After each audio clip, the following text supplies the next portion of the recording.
Hi, this is Jenna. And I'm Heather. And this is Conspiracies Unlocked. We are doing John Titor, the time traveler.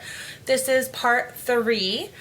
And right now we are still going over all of his discussion board posts from 2000 to 2001 when he came back from the future in 2036. So we are just kind of seeing what he said, because even if John Titor is not really a time traveler, let's just put that aside and pretend that's not real. Whoever posted this stuff did make predictions in 2000 and 2001.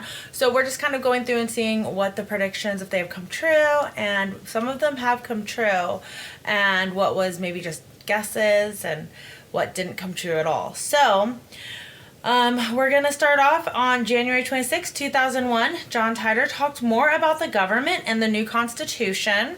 This would be the government and the Constitution in 2036. He says during this Congress, the leaders discovered and decided that coming up with a new and better form of government was nearly impossible. The original Constitution itself was not the problem. It was the ignorance of people that lived under it. So he's saying that our Constitution right now, it was working, the government was working, but the people who were like supposed to uphold it and they were stupid and they don't know how to, and so they had to fix it on his timeline in the year 2036.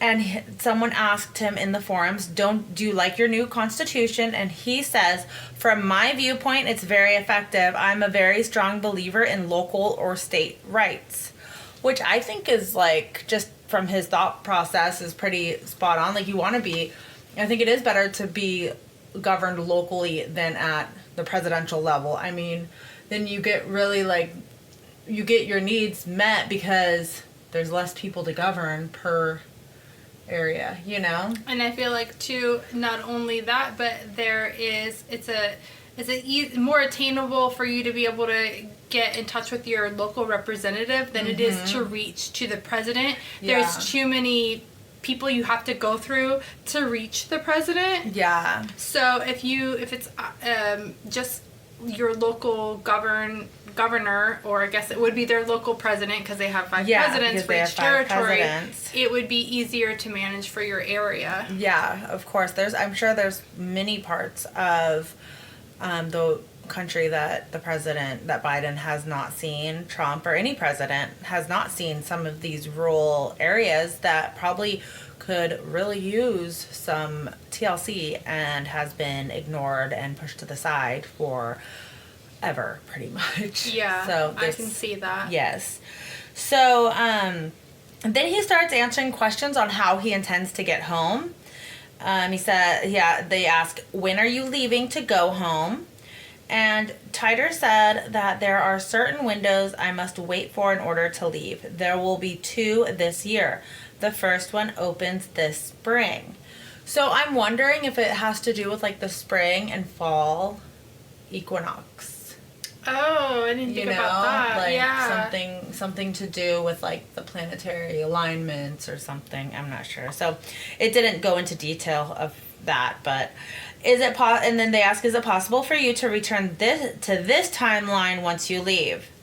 And he says, not with the machine I have now. Previously, he has said that there are other machines, and that there are and that he's like pretty much working with like the lowest machine, but they do have better machines that can do more things, go to further timelines with more accuracy and they haven't hit zero divergence yet, but they do say that they are working on that. So, with technology, it's always getting better and better. So he's just in one of the first models, and they only have, he said that there's only 12 time machines like total. So from all the models and all the different ones, there's only 12 total. I feel like that's a lot though. I mean, 12. I guess, if you got one new one every year or one every 6 months, a new model, I'm not sure. Like, So anyways, he then talks about the multiverses. He was asked, where did multiverse come from as a theory? Where is evidence of its existence? And he says, I believe the closest non-related evidence for the multi-universes right now comes from the physics derived from special relativity of rotating Kerr black holes. If you examine a typical Monroe's map, science agrees that you can travel to other universes through these cosmic oddities. They can't be different places in your own universe, so you can't go in your own world line, because that would be zero divergence. Yeah. So they haven't gotten to zero divergence yet, and they said that that they don't think they ever will be able to, because you would have to violate the speed of light limit to get there. So you can't. So even if time travel is real and all that, they are saying that there is no way for you to be able to get back in time on your own timeline. So you would never affect your own timeline. But even like when you said that he was at one point he was with himself. He is, yes. And he still didn't affect his timeline even being with his own self. Yes, no, because his self and his parents have no recollection on his original timeline of ever meeting him in the future. That's why it's a different timeline, yeah. And he said, he talks about it through here too, and he says, on whatever I do here doesn't affect my timeline. Yeah. Whatever you guys do here doesn't affect my timeline because I'm on my timeline, and he doesn't even know if he'll be able to get back to his timeline. Yeah, so that's kind of like a scary feeling, not knowing if you can get back. But he wouldn't notice. And yeah, because there's such a small percentage of, the way that he describes it is that there's such a small percentage of divergence that in one of the timelines that he would fall back into, it would be such small differences that he wouldn't notice, and that in those instances he would still be traveling somewhere in another timeline. It doesn't even so matter. He would come back to the same spot that the other one left. Mm-hmm. You know what I mean? Yeah, it's confusing, but like I'm trying to picture it. It would just, they wouldn't know that like the people in his timeline or in the timeline that he lands on wouldn't know the difference. Mm-hmm. They would just know he's back, and he would only be gone for a split second, even though he's been here for a year. But to him, would only be like a second to the family, to the people, to the wherever he left from. Mm-hmm. So his bosses or wherever the time machine is held or whatever government facility really he's interesting. in. But they wouldn't even be able to tell the difference, and he wouldn't either until Mandela effect type things started to happen. Mm-hmm. But for him to go back, it would be the most closest. So it would be like maybe a 0.01% divergence. Mm-hmm. So it would be like, oh, I thought that I was wearing blue shoes. Yeah, so it's not really anything that's going to affect anything. Yeah. So, where was I? So then so since the existence, did I read this part? Since the existence of multiverses is a reality from my viewpoint, please allow me to disclose an idea we toss around a bit in 2036. Since all possibilities, outcomes, and events are occurring and exist simultaneously, it would mean there are multiple universes out there where you are living a day behind and a day ahead of the you in this universe. So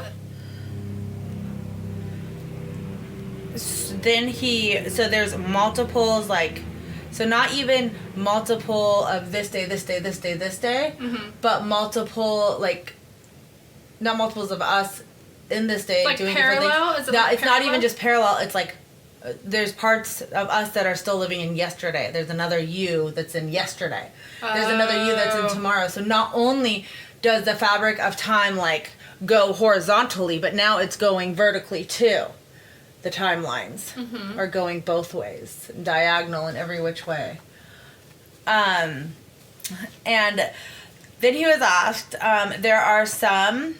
You know, that reminds me of that movie with Matthew McConaughey where he goes back in time, and then there's like all of the different slices of time. What movie is that? I had it until you said Matthew McConaughey. Oh my gosh. We'll think of it in 2 seconds. It starts with a C. So then he asked this long ass question that, like, really got my head going. So he said, there are some who believe that memory is some sort of information transfer or communication with the yous in the past across the world lines and universes. Although this is seemingly quite ridiculous if you think that could be true, then physics tells us that the same information transfer from our future selves on other world lines is not only possible but certain. Could it be that fantasy or what if scenarios that are actually future memory from an alternate us on a future world line? I like that. That's so really do you think that our dreams are us in other universes? Yes.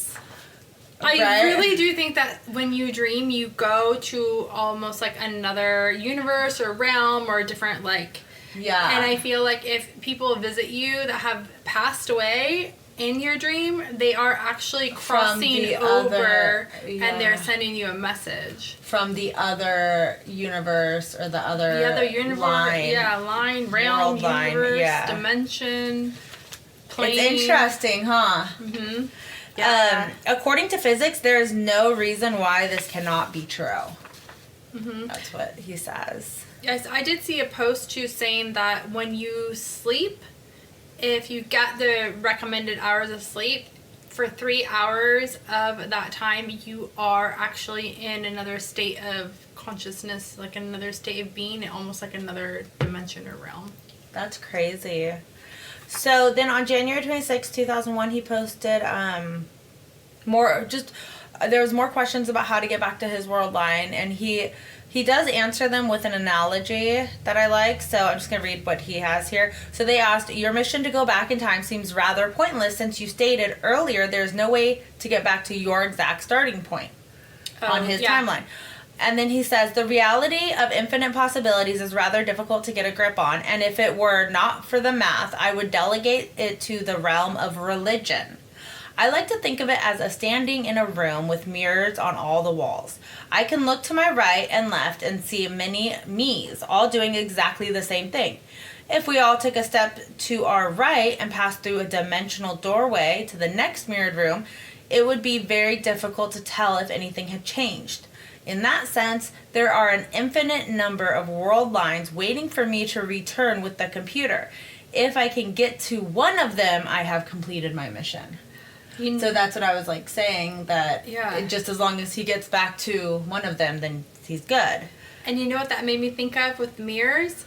You know when you go to a carnival and you go through the mirror maze and you see all the views and you don't know which way is the right way because it's all the mirror maze, I love those. Yeah, I used to love those so much. When my 7-year-old was 2 or 3, he ran in one before I could stop him and he went bing and fell back and he cut his head and everything. It was horrible. He went running straight for it and like a Scooby-Doo cartoon, bing backwards. So sad. And then the movie Inception came to mind right now when you were reading all of that. With, is that Leonardo DiCaprio? I never saw that one. And how he can bend time and space and morph things and create and destroy, not destroy, but bend time and space and change his environment and surroundings. I've never seen that one. I'll have to check it out. It's a good one, Inception. So then he goes on to say, it would seem that another time travel that looks like you could arrive on your world line of origin with another IBM computer and no one would know the difference. And he replies, bingo. Seems like something they would do a lot of psychological testing for before they send us off.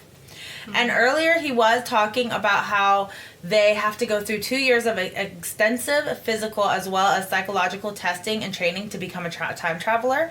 And that, kind of like NASA, I would imagine. Yeah, that makes a lot of sense. But not only the training, but they have to have the ideal background with the same goals to put in motion.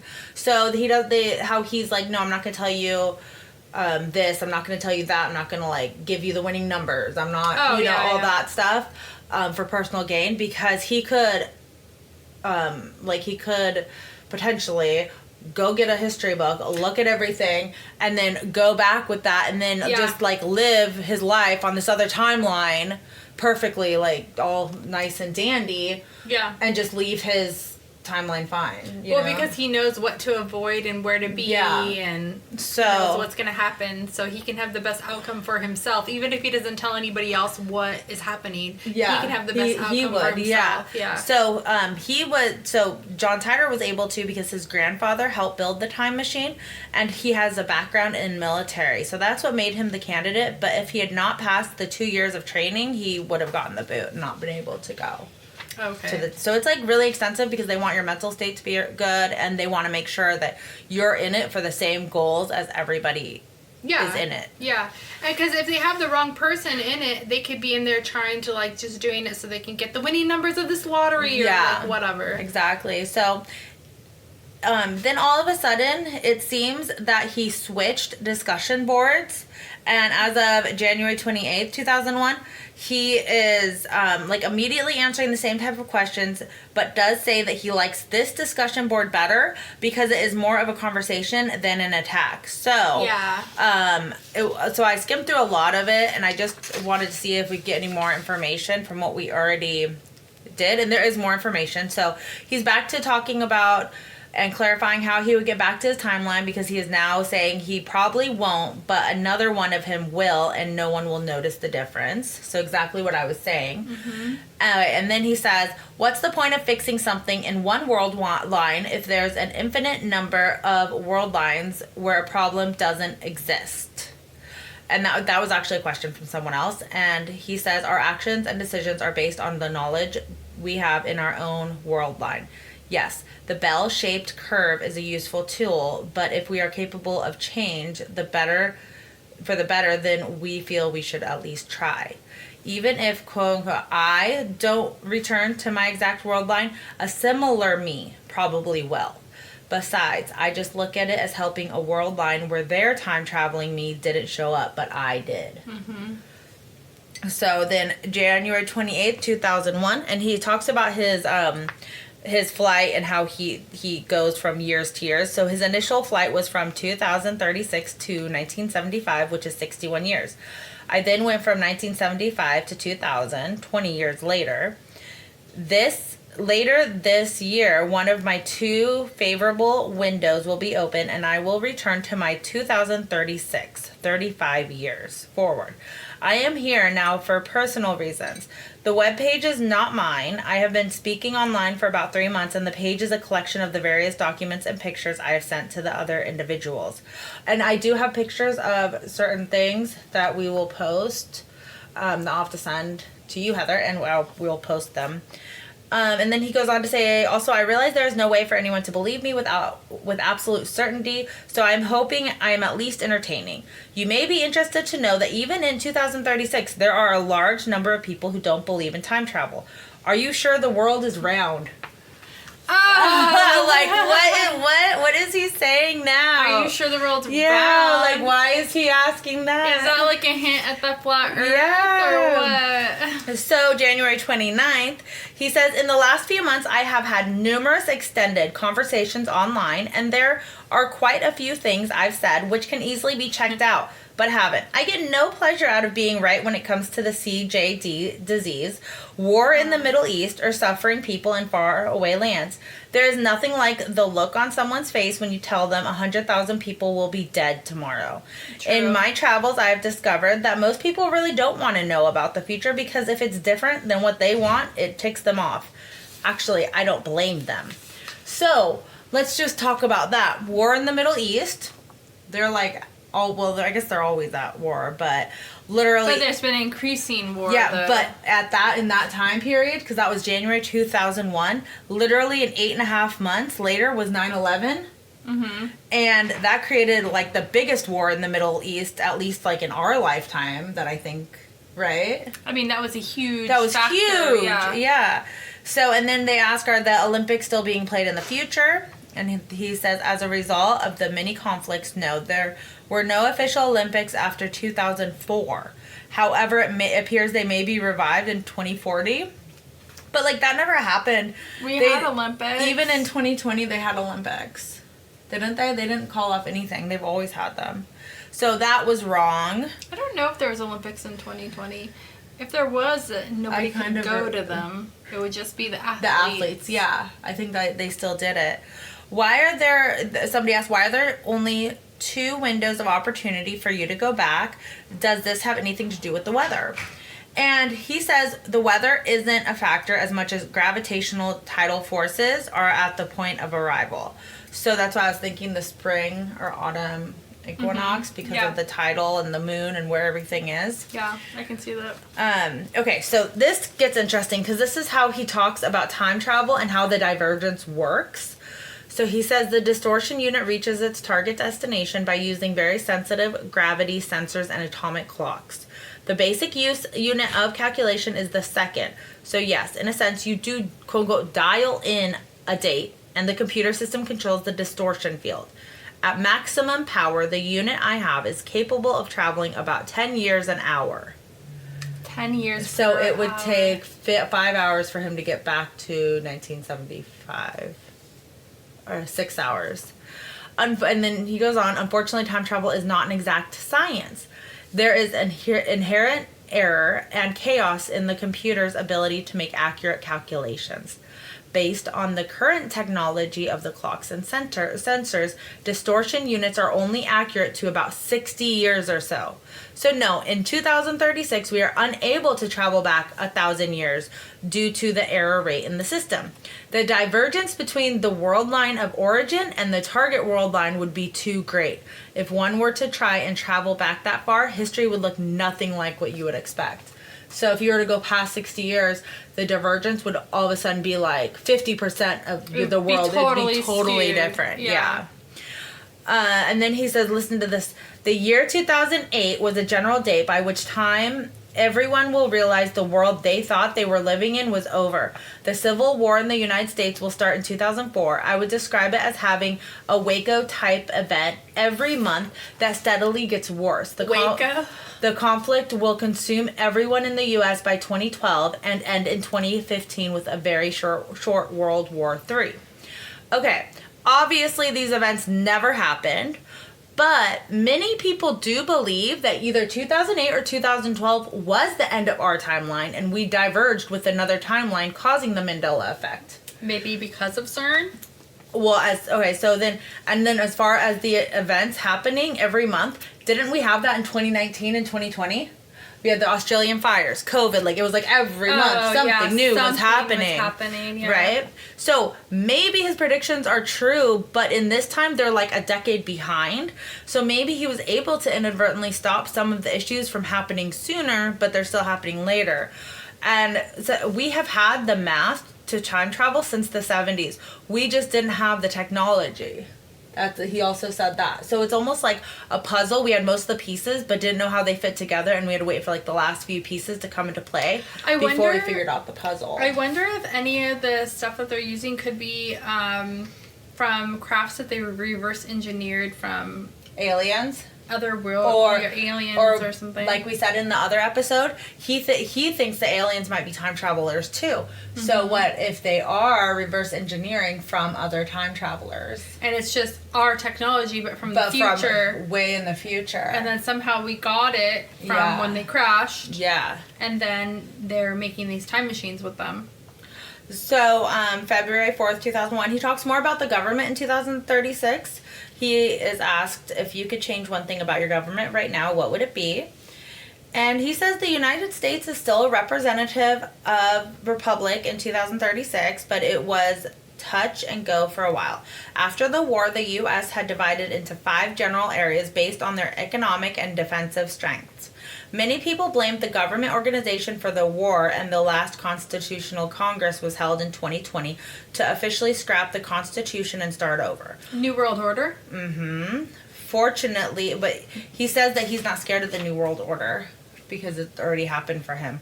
Fortunately, this exercise in anger pointed out how hard it was to come up with anything better. It was decided the document wasn't at fault. As a result, there have been a few small changes to the Constitution and the executive branch, but you would easily recognize it. The average citizen is more educated about the Constitution and aware of their rights and responsibilities it gives them. Federal power has been decentralized, and the focus of daily politics is in the state senates. Federal law has also been streamlined, but much harder to change or make additions to. So then he moves on to talk about why he was on the mission to the 70s, and he says that the people who signed my paycheck told me why we needed a 5100 and sent me off to get one. I was not in a position to make alternate suggestions. As I recall, isn't the Cray a rather large system? We need something portable. The 5100 isn't required for its reliability. It needed to translate APL, Unix, and a few obscure IBM mainframe languages. See, it's like super repetitive, but then we get like just a bit more information with each repetitive like post. And then, okay, then this one, as far as space travel goes, no, we are not on Mars yet, but we're trying very hard so we can avoid another Hell's Kitchen outcome from an overpopulated Earth. And I was like, Hell's Kitchen? That's like the TV show, but that didn't premiere until 2005. I don't think he's talking about the No, I know, TV but show. I was like, I wonder if Hell's Kitchen, that's where they got it, was from the guy who created Hell's Kitchen was reading his message board. But then I did some more research on Hell's Kitchen, and there is a neighborhood in Manhattan called Hell's Kitchen because of how dangerous and hot and gross it is. Wait, where is that? In Manhattan. So I'm like, but either way, the person who made Hell's Kitchen, the TV show, either read his posts. I thought it was just Hell's Kitchen because Gordon Ramsay like cusses the at devil, everybody yeah. and yells at everybody I don't and know. makes everybody feel But like I was crap. like, but it's Hell's Kitchen and it's in quotes in his on his post and everything. I was like, oh my gosh, that's so weird. Maybe it's just like Hell's Kitchen as in like the devil's cooking up something. I don't know. But anyways, then, okay, this is where it gets fun because, John Titor gets all philosophical. Philosophical? Is that a word? Whatever. I'm not even going to try to say it. Philosophical, yeah. And on February 2nd, 2001, he says, on a philosophical level, the existence of multiple worlds implies a moral balance in the superverse. For every world line you perform a good action, there is a world line where you perform a bad action. There are no good and bad people, just good and bad decisions. We can only be responsible for what we do as individuals on the world line we are on now. Then he gets religious. If time travel is possible, what does that do to the religious? If I exist on many timelines, which one is really me? So they're asking like which one would go to heaven. Yeah. And he says, this is an excellent question that causes a great deal of controversy. Since every possible outcome, event, and possibility is happening and will happen, then all good and all evil balances out in the superverse. After the reality of multiple worlds... So you can do whatever you want, it'll balance out. Yeah, it'll balance out. That's what I was just thinking. Like, we can just do whatever. It's fine. Do whatever. Because I might not kill someone, but my other one did kill someone. So you're good because you I balance myself out. Yeah. Yeah. So then it says, after the reality of multiple worlds sank into our collective thought, the one basic change to all religious dogma is the concept that good and evil does not exist as an organized force in our lives, nor can it be used as a useful way to judge what God may think of a situation. Good and evil are personal experiences that can only guide what we do as individuals and how we relate to others. The outlook also makes it impossible for me to judge any other person or event. We cannot see the entire universe as God sees it. Therefore, we will never be gods or be capable of judging anything outside of ourselves. My actions can only be judged as good and bad by me and my God. True. Only God can judge you. Yeah, but it's like... I mean, if you believe in God, okay, yeah. So then...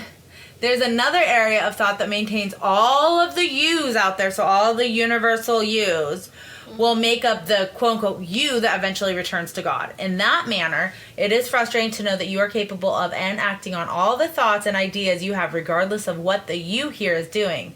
How good or evil do you think you can be?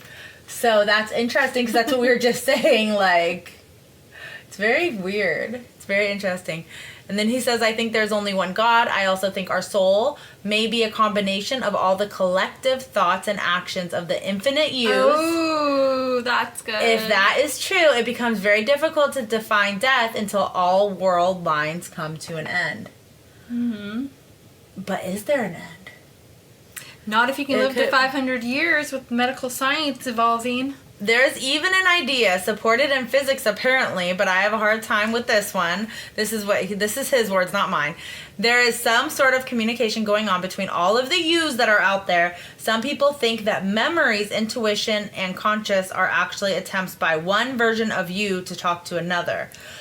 So like when we have or another version completely. Like that your subconscious is another you, or like how you have an intuition, oh I shouldn't go this way. It's because maybe another you on another timeline went that way and you got murdered. And they're like, no, don't do that. Yeah, so your intuition could be the you on the other timeline that died. But you know what? Some people don't have inner monologues.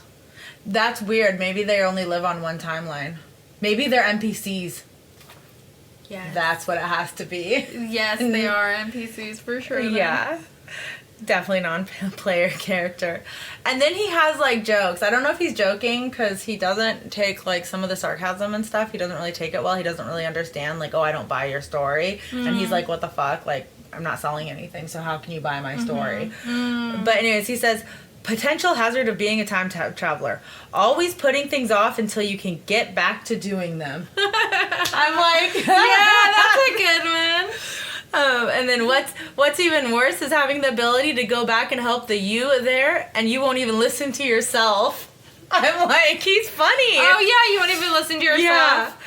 Yeah. And then he talks more about the IBM 5100.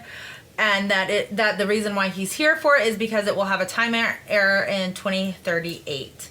And many of the mainframe systems will just crash. And that is why they need that first operating system.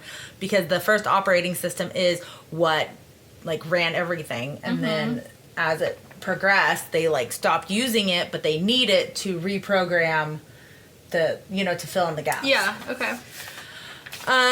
But here's what's funny. Here's what his father thought in 2001. Which is the timeline that he's in right now. So it's 2001. This timeline father says, when I arrived, I approached my father and was easily able to prove to him who I was. I am currently with my parents and the me who is 3. Yeah, see? 3. Yeah. They are very aware of what I am doing, why I am here, and when I will be leaving. It may interest you to know that my father still does not truly believe the machine works, even after touching and seeing it. Yes, education is still taught in a classroom, but the entire focus on system looks nothing like what you have now. Don't worry, you won't miss it. Like, so his own dad doesn't even believe in time. So his own dad doesn't even believe it, but he's there with his 3-year-old self. Yeah. So how else would he be there with his 3-year-old self? He's seen the time machine and everything. I know. Isn't that weird? That is so weird. So, but people on his own timeline doesn't believe it, and you can easily, like, it's there, and they don't even believe it.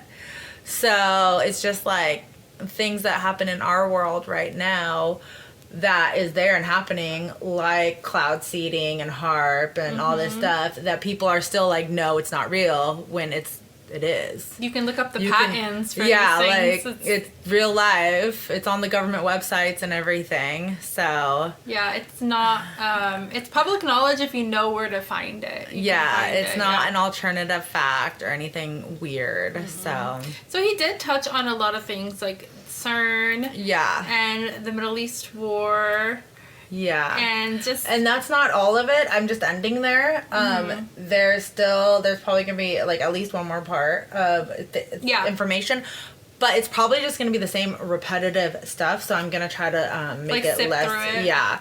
But it's a lot to sift through. And then I get worried that I'm going to like forget things. Or like, or it'll be pertinent later. Because a bunch of times I was reading and I was like, oh, this doesn't matter right now. And then it would come up later.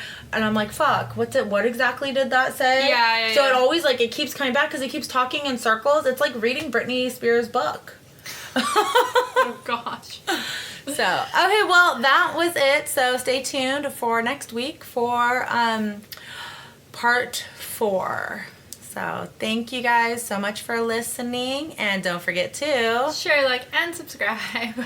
And email us at conspiraciesunlocked@gmail.com. Bye!